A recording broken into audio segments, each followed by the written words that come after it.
Welcome to the final part of our Supporting English Language Learners module that is part of SU's Global Engagement Academy. This video focuses on wrapping up what we've learned and especially on focusing on how you can help students develop fluency in the language of your field. So we've used this framework to guide our discussion about how to support English language learners. We've talked about recognizing that the field that you teach uses its own specialized form of academic English. And the more you recognize that form of English and draw your students' attention to that variety of English, the more likely they will be successful with language-based activities related to your course content. Then we've talked about ways that you can provide opportunities in your course for students to do reading and listening, as well as speaking and writing.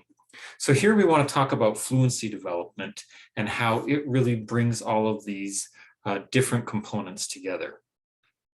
So our goals for this last session is progress, helping students continually make progress in their language development so that they can continue to make progress in their content understanding and the skills related to your content area. We want to provide students with good interactions where they're using communication to communicate meaning. And then lastly, we want students to feel confident in their use of language and feel comfortable participating in interactions where they can engage with the concepts that you teach. So for our keyword, we're just going to stick with one keyword for our last video here, and this is about fluency. And sometimes we think of fluency as fast as possible, but really that's not really what our goal is. Our goal is to communicate at a rate that our audience can understand easily. If we're too fast, they won't understand us. If we're too slow, they'll also have difficulties. So fluency is about finding that comfortable rate that our audience can easily follow our message. So as we build fluency, this might be a good way to think about how fluency is important to language development. Now, this chart here with the zone of proximal development, an idea that's communicated through Vygotsky, that center of this diagram has everything that the learner can do unaided, independently. These are things that they already know how to do. And then we've got sort of this second circle is what they can do if they have some help. And then we've got that outer circle, which is what they're not ready to do yet. Our goal as educators is to grow that middle so that it encompasses, grow the center so that it encompasses that second circle, and then we just keep pushing out. And the way that fluency matters to this is what the learner can do unaided. That's probably things that they become fluent in. But what they can do with guidance, they're not fluent in that yet. Those are the meaningful reading, writing, and listening and speaking tasks that we're helping students do. But if we can keep practicing those tasks and give them opportunities to build their fluency, then really that's what we're doing. We're making that middle or that center expand out into that second circle. And now we're ready to do the more difficult things on the outside. So fluency is really important to helping this competency grow. So let's talk about some strategies that you can use in your classroom to help your students develop fluency. Often these are things that are good if we repeat them. So having routines in your classroom where students know there are going to be certain kinds of tasks that they will be required to repeat. And there may be variations in these tasks because of the content and because of the vocabulary, but knowing how the structure of the task works and then is repeated day after day or week after week will help them develop that fluency. And so they can focus on the language and the content without having to focus quite so much on exactly what it is that we're supposed to be doing. So one of these things is speed conversations. I like using these a lot. It's kind of like speed dating, okay, except they're not looking for a partner. What they're looking for is to develop their ability to quickly and efficiently communicate some kind of oral task that is relating to your course. So maybe you've had them read the textbook and they have to summarize something, or maybe there's a key question you want them to answer with their partner. And usually what I do is I put them in rows facing one another. They have 2 minutes to describe to their partner whatever the oral task is. I set a timer. At the end of 2 minutes, their partner has to summarize back to them what they said. and then we switch roles. Then we'll rotate, one of the rows will rotate one student over, and then we repeat the task. The more we do it, the shorter the time I give them. So if I give them 2 minutes at first, later on, I'm only giving them a minute, maybe even less. And the idea here is that the task isn't changing. It's the same task. There's some repetition here, but they're getting more confident at explaining it in an efficient way and using the right kinds of vocabulary. And they can do it with a shorter amount of time because they've done it so many times. It helps build their ability to speak well, but also hear well. Another idea here is using reading groups. If you continually have some reading groups, especially if students can feel comfortable with a particular group of students they work with, then they know that every week, maybe there's going to be the time that they meet with their group and they have to talk about what they've read. And summarizing the chapter, there may be particular roles you want each student to take.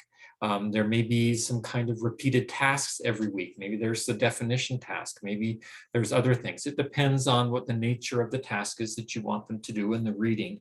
But having these reading groups gives them opportunities to have this routine where they know they're going to be responsible for talking with each other and solving whatever the task is. Now, related to this could be the idea of using some jigsaw tasks. Jigsaw tasks, sometimes called information gap tasks. You could also use it with an opinion gap task. And one idea is that a particular group of students are learning about something, and then they have to take that information and disseminate it to a group of mixed students. So one way I might do this in my class is I have students all read maybe the same article in one group, and then I have 4 different articles. And so we have 4 different groups. They read it together, they help each other understand it. And I tell them at the end of a certain amount of time, they're going to be put in a group with 1 representative from each of the other groups. And they'll have to teach their group what they learned in their same group. And so this makes them responsible for the information, but it also gives them that peer support group to figure out the article and what it means. And then they get that opportunity to teach it to someone else.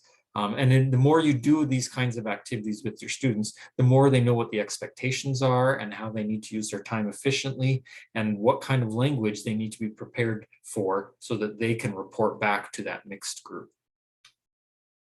Another idea is to use reflections or even pre-flection activities. These could be short responses that students have to provide maybe every day or every week. And it gets them thinking about their learning, but it also gets them using the language that is required for that unit or that field. And if questions are fairly similar every time, and really the only change there is the content, what they'll be learning that week, not only does it help encourage metacognitive reflection, but it can help them practice using the language in low stakes situations where they build some of that fluency. You could use discussion boards. A lot of us do this. I find that the discussion boards work best when we make clear what the expectations are and we model good responses and good interactions. You can do these with written discussion boards. I started switching over and doing a lot more with oral discussion boards with Flipgrid. And I've actually found they work really well the more students do it. It's kind of rough in the beginning, but the more we get into it, and I hear actually a lot of positive feedback from students if we structure it well and if we teach students and model them how to give good feedback to a partner, how to respond to a post appropriately.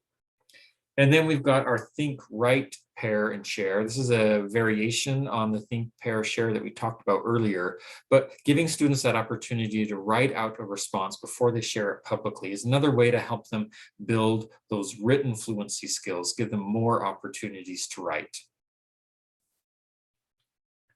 So this is the framework we used to help us understand how we can support English language learners in our courses.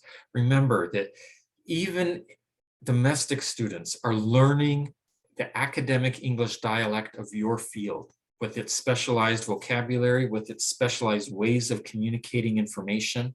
And so all of the strategies that we've talked about in this module will benefit all the students in your course, not just international English as a second language learners. But we need to make sure that we understand how the language of our field differs from general English. We need to provide opportunities for students to do meaningful content-based reading and writing, listening and speaking tasks. And then we need to incorporate some repetition into our course so that students have opportunities to reuse the language of our field in familiar kinds of tasks so they can build that fluency. And our goal here is that the more that they can practice using the language of our field, the more they're going to be more independent and confident to use the language, so that then we can expand them out and now have them do something that's even more challenging with the right level of support. And then again, repeat it, build up their fluency, so then we can expand their circle even bigger. I really appreciate the time that you've taken to work through this module. I hope that these strategies have been helpful for you, and I'd love to hear feedback from you on which strategies are working well for you. And if you have strategies that we haven't mentioned, please communicate those to me so I can share them with other instructors on our campus. Good luck with your work, serving your students and teaching them your form of academic English.